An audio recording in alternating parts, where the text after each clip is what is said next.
Page 99, Galop. On pages 96 and 97, they're introducing you to some minor key type stuff and minor chords, because we have major and minor chords, major and minor scales. And there are more scales than major and minor, but I don't teach them. So let's talk a little bit about what's going on here. On page 96, they talk about 5-finger positions. Hopefully you know what that is. It's just 5 notes where the keys are next to each other, and each finger goes on. So the bottom note is the name of the position, so that's a C position, D, E, F, blah, blah, blah. Well, you can play these. That's fine. I prefer to use scales, but that's not a 5-finger position. This is.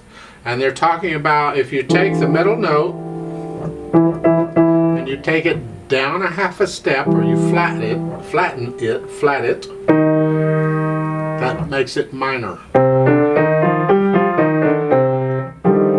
It's the difference between major and minor on that. Okay, and you'll hear that difference, I hope. Basically what it is, you can do this on any of the keys. It helps if you happen to know the key signature and how many sharps or flats are in the key, so you know which black notes are involved. But if you follow the pattern, a whole step, half step pattern, you can do it. Because the first 5 notes of a scale, so it's a whole step, half step, whole step. Then you could do that on any key, but now you're concentrating so much on that, and then you think, well, let's see, am I doing this or that, or I'm all confused. So I think what they're doing is fine, that's wonderful, but that's not how I approach it. I think it's a little confusing on how they approach it. They want you to keep going up the white keys. If you start here, well, if you want to go up the white keys and do that, you need to know what the pattern is, because when you get to D, you need an F sharp in that. And if you don't know that D major, you know, how many sharps it has in it and what they are and so forth, you're not going to know that. And with E, you got to know how many sharps or flats are in E, or you're not going to know to play these black. I mean, to me, that's confusing.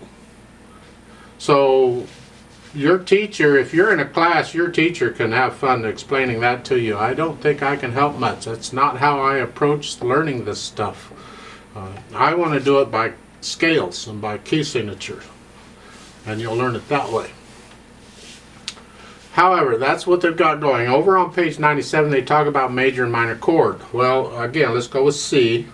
In C major scale, this chord is a major chord.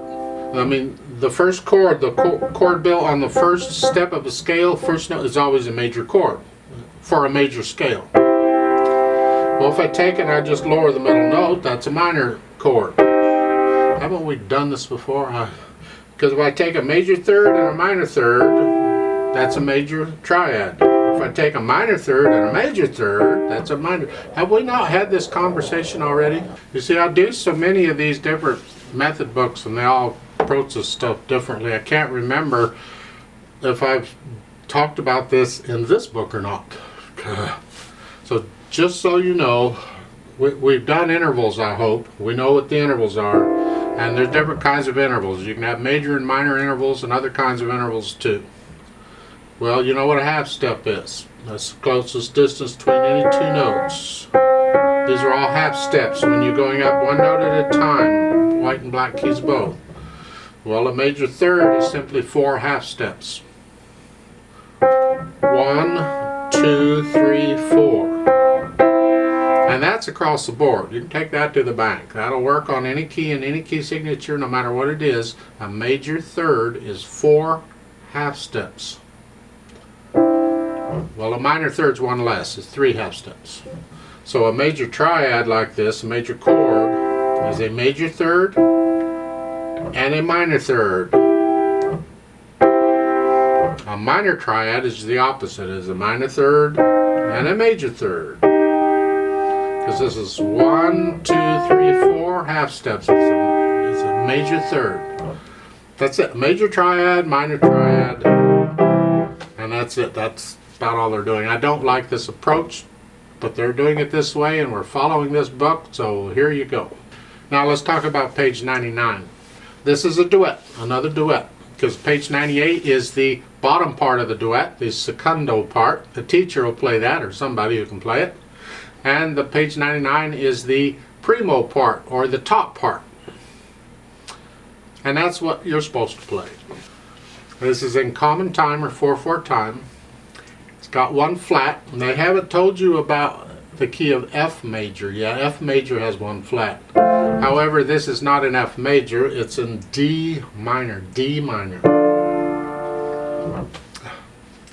You see, I've told you before, you can look at the key signature and tell what the key is. Well, when you start getting into minor, you got major and minor with the same key signature. So now you have to think a little further. You look at the key signature to narrow it down. It's either F major or D minor. And then what I do after that is I look at the end of the piece. I see where it's ending. And most pieces, not always, most pieces will end on their main chord, their one chord.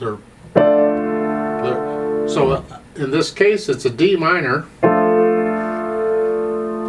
chord, so it's D minor. You say, how is this a chord? Well, I'm taking the overall sound of it. It sounds, it's in D minor. Take my word for it, it's in D minor. You get better at this later on. You can't rely on how it starts, because they can start on any chord. You don't know when it starts, but it will usually end on its main chord. Usually. There's exceptions, we'll get to those later. So D minor is the key. All the B's are going to be flat, automatically. B flats all over the place.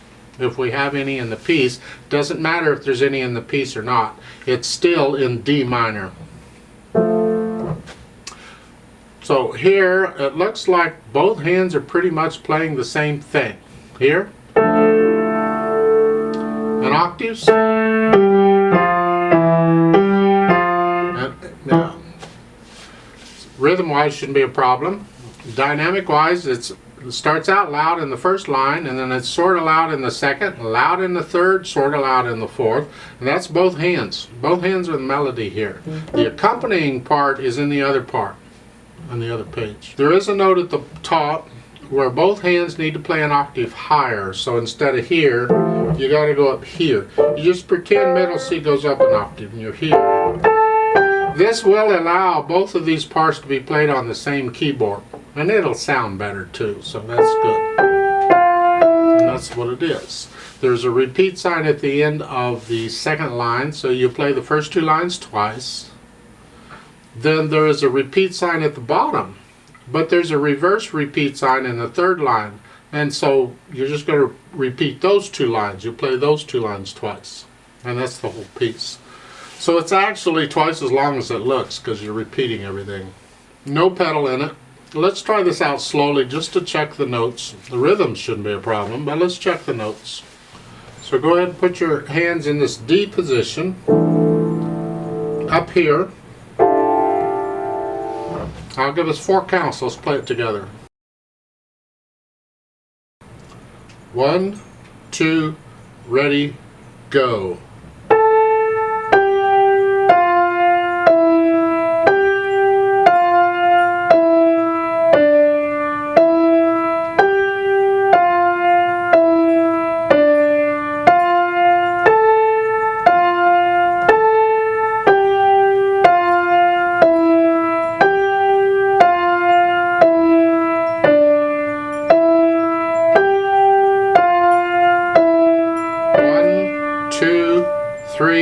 Repeat.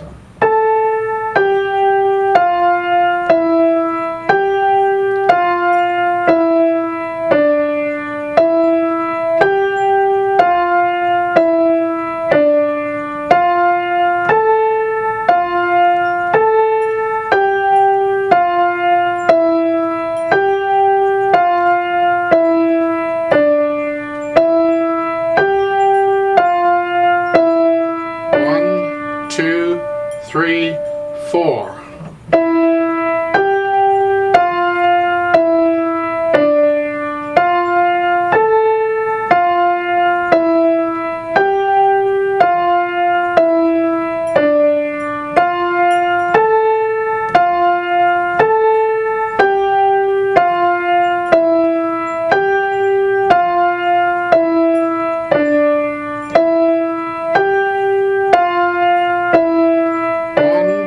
2, 3, repeat.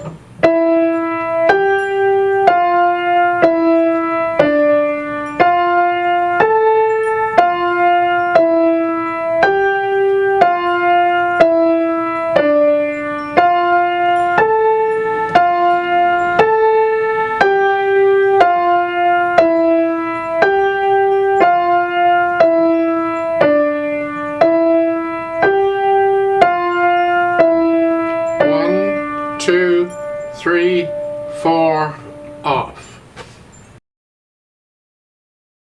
I'd like to play the duet with you, so I'm going to play the stuff on page 98, and you play the stuff we just did, but we're going to speed it up quite a bit. I'm going to go more like it says allegro, which is fast, but I'm not going to go that fast, but we're going to speed it up a little bit, about like a 1, 2. So if you can play it that fast, play the duet with me, and let's see what that sounds like. So put your hands up here, and I'll give us 4 counts, and we'll play it together. 1, 2, ready, go. 1,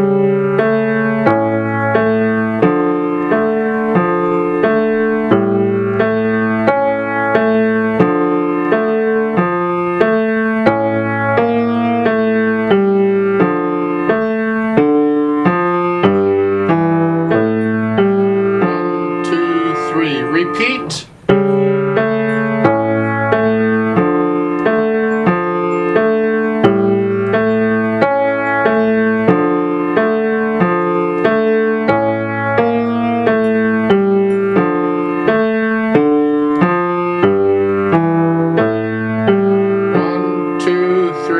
4.